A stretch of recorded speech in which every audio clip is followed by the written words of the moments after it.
हा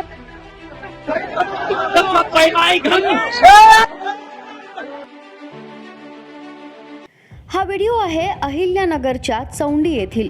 तर झालं असं, राजमाता अहिल्याबाई होळकर यांच्या जयंतीनिमित्त चौंडी इथं जयंती उत्सवाचं आयोजन करण्यात आलं होतं. या जयंतीत गोपीचंद पडळकर यांचं गाणं लावलं होतं.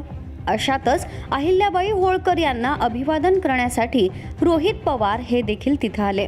घोषणा सुरू झाल्या आणि अचानक भाजप आमदार गोपीचंद पडळकर आणि शरद पवार गटाचे आमदार रोहित पवार यांच्या कार्यकर्त्यांमध्ये धरपकड झाली. दोन्ही गटाच्या कार्यकर्त्यांमध्ये मोठा राडा झाला. कार्यकर्त्यांमध्ये जोरदार बाचाबाची झाली. दोन्ही गटाचे कार्यकर्ते एकमेकांसमोर भिडल्यानं तणावाचं वातावरण निर्माण झालं. या सगळ्या प्रकारानंतर रोहित पवार यांनी संताप व्यक्त केलाय. ट्विट करत त्यांनी म्हटलं की पुण्यश्लोक अहिल्यादेवी होळकर यांच्या कार्याचा गौरव करण्याऐवजी स्वतःचीच स्तुती करणारी गाणी लावली जात होती. आमदारांचा नाद करायचा नाही या गाण्यावर नाच चालू होता. इतकंच नाही तर पडळकरांकडून स्मारकाजवळ शिवीगाळ करण्यात आला.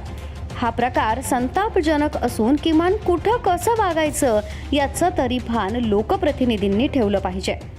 इथं बघितलं, मी असेल, खासदार साहेब लंके भाऊ असतील, आम्ही दोघं इथं आल्यानंतर पुण्यश्लोक अहिल्यादेवी होळकरांच्या समोर आणि त्यांच्या कार्यासमोर आम्ही नतमस्तक झालो. पण एक गोष्ट मात्र त्या ठिकाणी आम्हाला खटकली. पुण्यश्लोक अहिल्यादेवी होळकरांच्या इथं जी काही म्युझिक सिस्टम लावलेली आहे तिथं दोन वेगळ्या आमदारांची गाणं लावली गेली आणि काही कार्यकर्त्यांच्या खांद्यावर काही आमदार नाचत होते. एकतर एवढं पवित्र ठिकाण, या पवित्र ठिकाणाच्या इथं आल्यानंतर एकच जल्लोष पाहिजे, तो म्हणजे पुण्यश्लोक अहिल्यादेवी होळकरांचा विजय असो.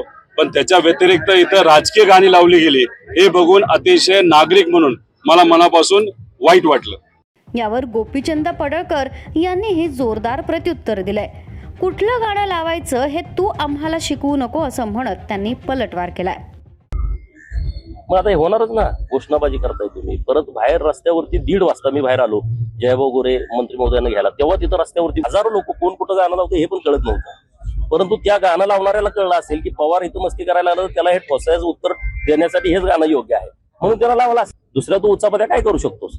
अहिल्या देवींच्या जयंतीचा कार्यक्रम इतका मोठा होतोय यार, तुझ्या बुडाखाली किती अंधार आहे 3-3 पिढ्याचा, तो काढला तर तुला सुचायचं बंद होईल. अहिल्या देवींची जयंतीची मापा काढतो का तू? हा